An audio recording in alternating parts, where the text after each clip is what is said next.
Bonjour à toi, entrepreneur, freelance, indépendant ou simple curieux attiré par ce titre qui paraît un peu étrange, qui était comment se passer d'un apport d'affaires. Donc voilà, c'est le thème de notre vidéo d'aujourd'hui. Et avant de commencer ce thème voilà, très particulier pour tout entrepreneur, je vais me présenter. Donc moi, je suis Mickaël Capgras, également entrepreneur. Le hasard fait bien les choses. Et je suis donc président d'un réseau d'affaires. Alors, c'est quoi un réseau d'affaires? C'est un service qui permet en fait à un entrepreneur qui n'est pas un gros fan de la prospection active de développer son réseau. Alors, comment on fait ça? Comment on réalise ce prodige? Donc, en fait, on se donnera rendez-vous entre entrepreneurs, voilà, entre nous.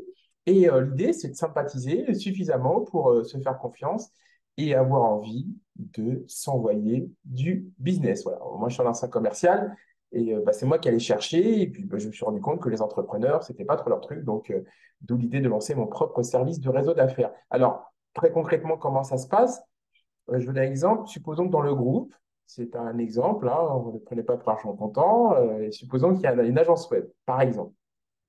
Elle vient de finir le site web pour l'un de ses clients et forcément la question se pose d'avoir du contenu écrit et des visuels, puisque c'est ce qui compose de tout site web, mais ce n'est pas l'activité de notre agence web.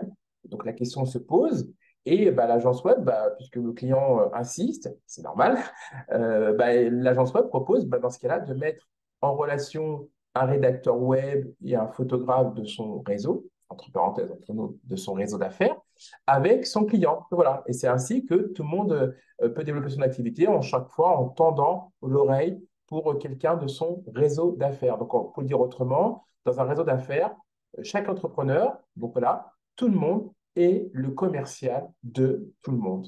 Voilà, c'est comme ça que fonctionne un réseau d'affaires. Et à côté de cette activité, c'est greffé, puisque souvent la question m'a été posée, je suis en levée de fonds, est-ce que tu ne connaîtrais pas un investisseur? Eh bien, à cette activité-là, c'est ajouter celle d'aide à la levée de fonds. Voilà. Donc, c'est tout ça, You Work Here, et même plus encore. Hein, voilà. Mais si en tout cas, ça vous intéresse au niveau du concept, donc de chasser en meute, c'est mon expression, ou si vous êtes en levée de fonds, n'hésitez pas à revenir vers moi. Voilà. On verra ce qu'on peut faire ensemble. Aujourd'hui, on va, pour rester dans l'univers du développement commercial, on va attaquer un sujet.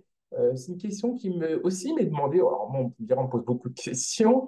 C'est sur la question de l'apport d'affaires. Alors, on va le faire sur un angle très particulier. C'est comment se passer d'un apport d'affaires. Alors, je vais faire un petit rappel sur ce que c'est un apport d'affaires. C'est quelqu'un, en gros, qui est commissionné pour vous apporter du business. Alors, c'est-à-dire que vous avez quelqu'un, ça peut être n'importe qui, et quand elle vous apporte une affaire, vous le rémunérez en fonction du chiffre d'affaires qui a été généré par l'affaire signée. Voilà. Alors, avant que on développe ce sujet, alors moi, je vais le faire sur un angle particulier parce que c'est sous l'angle d'un article qui a déjà été écrit, mais je pense que ça vous intéressera quand même. C'est comment se passer l'important d'affaires parce que, évidemment, d'ailleurs, si ça vous intéresse, vous me poserez la question en commentaire ou vous m'en ferez la part, la demande. Est-ce que ça vous intéresse de savoir comment on fait pour trouver des apporteurs d'affaires? Voilà, en attendant que savoir si c'est un sujet pour vous, on va plutôt le faire dans le sens inverse. C'est comment se passer d'un apporteur d'affaires. Parce qu'il est plus facile de se passer d'un apporteur d'affaires que de trouver un apporteur d'affaires. Trouver un apporteur d'affaires, croyez-moi, c'est pas évident. Trouver un apporteur d'affaires qui en plus soit sérieux, alors là, c'est vraiment très, très, très, très délicat. Voilà. Donc, il vaut mieux, je dirais, apprendre à s'en passer que de chercher cette espèce de mouton à cinq pattes ou de licorne. Voilà. Alors, pour attaquer ce sujet de comment se passer dans l'apporteur d'affaires, d'ailleurs, entre parenthèses, je vais juste me permettre, parce que vous allez peut-être me dire, oui, mais je veux quand même en trouver un, pour vous expliquer en fait, je vais quand même vous donner de conseils si vraiment vous en cherchez un, comme ça on va faire une vidéo vraiment utile, voilà, sur quand même de comprendre l'environnement de l'apporteur d'affaires. Et on va même aller un peu plus loin que ce qui est écrit dans l'article, on va distinguer deux catégories. On va avoir une première catégorie de l'apporteur d'affaires qui, a priori, ferait ça tout le temps. Ça, c'est ce qu'on pourrait appeler l'agent de patrimoine AXA. Je ne parle pas évidemment de celui qui est salarié, je parle de celui qui est indépendant. Parce qu'effectivement, il est agent de patrimoine, mais il est quand même payé pour ce qu'il ramène, tout en n'étant pas salarié. Donc, on est sur une définition qui est très proche de l'apporteur d'affaires.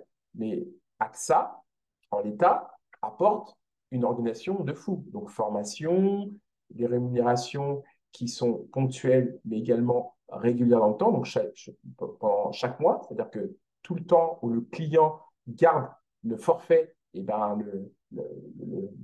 l'agent de patrimoine est rémunéré. Donc, formation, rémunération, plus notoriété. Quand vous dites AXA, ben, vous n'avez pratiquement plus besoin de vous présenter. Vous n'avez pas tout ça. C'est pour ça qu'en fait, c'est compliqué d'avoir des apporteurs d'affaires à sa disposition parce que, voilà, il faut quand même une infrastructure. Alors, donc ça, c'est le premier mode, c'est-à-dire l'agent de patrimoine qui travaillerait tout le temps pour vous. Vous avez aussi l'exemple des agences immobilières. Agences immobilières, vous avez des agents IMO qui sont salariés, puis d'autres qui sont indépendants. Ça aussi, quand ils sont rattachés à une agence, à une enseigne, c'est aussi un modèle d'apporteur d'affaires, d'une certaine manière. Voilà. Donc, vous avez, je dirais, voilà, le premier niveau qui est voilà, de manière permanente, l'idéal pour toute structure, évidemment, qui n'aurait pas de ce type de modèle de quelqu'un que vous ne paieriez que au résultat. C'est juste génial. Et ensuite, vous avez d'autres modes. Ce serait l'apporteur d'affaires qui serait occasionnel. Voilà. C'est là-dessus, généralement, on peut avoir à chercher, mais c'est là où c'est évidemment également compliqué parce que vous n'avez pas toujours l'infrastructure. Et très rapidement, pour vous expliquer l'environnement, supposons que, par exemple, vous vendez une solution qui coûte 100 euros l'unité. Vous la vendez 100 euros l'unité. Alors, il faut savoir que les montants de commission d'apport d'affaires, elles varient entre 5 et 20 points. Donc là, en l'état, si vous vendez votre solution, donc, enfin plutôt si votre apporteur d'affaires vous trouve un client, vous devez le donner 20 euros. Là, vous commencez à comprendre pourquoi c'est délicat. Donc, vous imaginez que la personne, pour 20 euros, alors, j'ai pris le plus haut de montant de commission. Alors, on pourrait se dire, bah tiens, alors, dans ce cas-là, ça peut être une solution que je propose à 1000 euros, ce qui ferait 200 euros pour notre apporteur d'affaires. Mais en général, si c'est une solution déjà qui va commencer à 1000 euros, ça veut dire qu'on est sur un cycle de vente plus long. Ah oui, c'est forcément. Voilà. Et les gens ne vont pas forcément vous acheter une solution à 1000, quelle qu'elle soit. Hein. Après, ça peut. Alors, s'il a de la chance, c'est un bon commercial, il peut en vendre beaucoup. Maintenant, voilà, s'il démarre, etc., etc. Vous voyez, on démarre à 1000 euros. Alors, on pourrait se dire, dans ces cas-là, soit on augmente la commission, ce qui est bien moins intéressant pour vous, soit on augmente, dans ces cas-là, le prix de la solution. Ça peut être, allez, 10 000, soyons fous. Donc, dans ces cas-là, on passe de 200 à 2000 euros.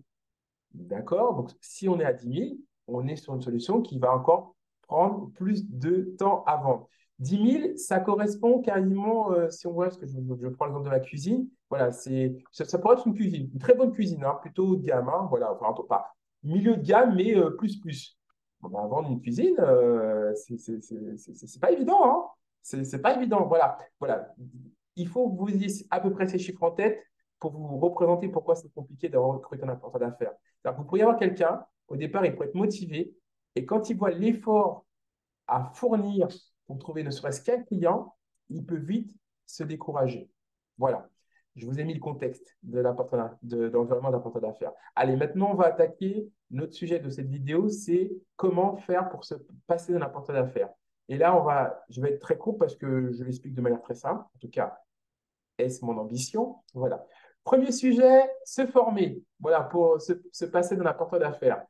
Parce que le sujet est le suivant. En gros, si vous avez un apporteur d'affaires, c'est que vous ne vendez pas assez. Voilà. Alors, soit vous n'avez pas assez de temps, ça veut dire que quelque part, vous êtes à la production, donc ça veut dire que vous avez beaucoup de clients. Donc, quelque part, est-ce qu'il y a vraiment un problème? Je pose la question, je n'ai pas la réponse. Mais en l'état, si vous avez un peu de temps pour développer et que ce n'est pas très profitable et que pour être en raccord avec le sujet de notre vidéo, c'est comment se passer un apporteur d'affaires, eh bien, le sujet est que vous soyez un meilleur commercial que vous ne soyez aujourd'hui. Et comment? Ben, vous formez, tout simplement. Alors, comment vous formez? Vous avez des vidéos, vous avez... La nature est quand même bien faite. Voilà. Il se trouve que sur notre chaîne You Work Here, il y a pas mal de vidéos voilà, pour vous expliquer des techniques de vente. Il y a le blog de You Work Here, qui, alors là, servez-vous, hein, vous avez plein de techniques de vente. Et si vous trouvez que ce n'est pas assez loin, bah, il se trouve aussi que je suis aussi formateur commercial. Donc, n'hésitez pas à revenir vers moi si la question se pose. Mais voilà, mais vous avez compris l'idée. Bah, en même temps, vous n'avez pas le choix. Hein. Donc, vous formez. Ça peut être une première piste. Et je précise que par rapport aux pistes suivantes, c'est ça qui est génial, c'est qu'elles ne sont pas incompatibles. Ouh, vraiment, on est dans un monde vraiment merveilleux. L'autre solution, coucou, donc c'est de faire appel à un réseau d'affaires. Voilà. Et la nature est quand même bien faite. J'ai un réseau d'affaires. Je ne l'ai pas fait tourner vers mes services, mais bon, vous voyez bien le sujet, hein. Après, si vous n'êtes pas d'accord, vous me l'écrivez en commentaire et puis on s'explique. Voilà. Mais vous pouvez faire appel à un réseau d'affaires parce que quelque part, en face, c'est des potentiels apporteurs d'affaires. Sauf qu'effectivement, comme on est dans un réseau d'affaires, vous n'êtes pas tenu de les rémunérer.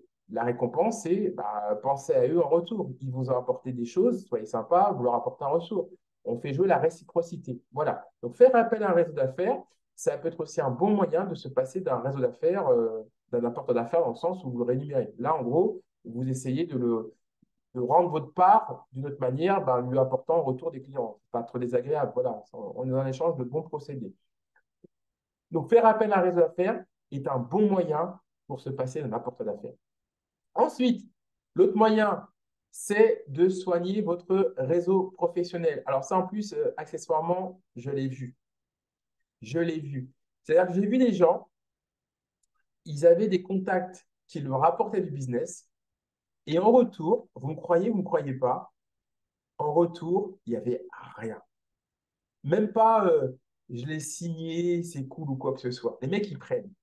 Donc ça, j'ai envie de vous dire, alors on a des vidéos voilà, sur cette chaîne sur comment développer votre réseau, mais déjà au minimum, grand minimum, si quelqu'un vous apporte un lead, que ce soit signé ou pas, s'il vous plaît, vous lui donnez un retour. Alors le merci, alors là, pour moi, c'est compris dans le paquet, je ne devrais même pas l'évoquer, mais je l'évoque quand même parce qu'il y a quand même un truc. Mais accessoirement, donnez-lui un retour à votre interlocuteur. Il vous a apporté quelque chose. La moindre des choses, c'est moi lui dire si c'est signé ou c'est pas signé. Après, ben, effectivement, en termes de récompense, si jamais c'est signé, ça va varier. Donc, l'idéal, c'est quand même de lui donner, évidemment, en retour un client. Si vous n'avez pas cette possibilité pour tout un tas de raisons, ben, ça peut être la petite carte de fin d'année, d'inviter à un restaurant, bref, de témoigner de votre gratitude. Parce que je peux vous le dire, hein, garantir, hein, il va le faire une fois, il n'y a rien, deux fois, c'est très rare un troisième, hein, et puis à mon avis, vous n'entendrez plus parler de lui. Puis après, ben, vous n'aurez plus que vos yeux pour pleurer parce que vous n'avez pas assez de business. Donc si vous avez donc des gens qui sont susceptibles de vous apporter du business, ben, essayez de leur apporter. Et puis évidemment, s'ils vous apportent, soyez hyper généreux dans l'expression de votre gratitude. Voilà. Ça peut paraître évident, tant mieux si ça l'est pour vous, mais il y en a des gens pour qui c'est très très loin de l'évidence. Allez, on a fini. Donc je récapitule comment faire pour vous passer d'un apporteur d'affaires. Vous formez à la vente. Voilà, il y a des moyens gratuits, payants, entre les deux. Vous choisissez. Si c'est gratuit, vous avez cette chaîne, vous avez des articles. Si vous souhaitez aller plus loin, bah, il y a moi, par exemple, qui suis formateur commercial conventionné, etc.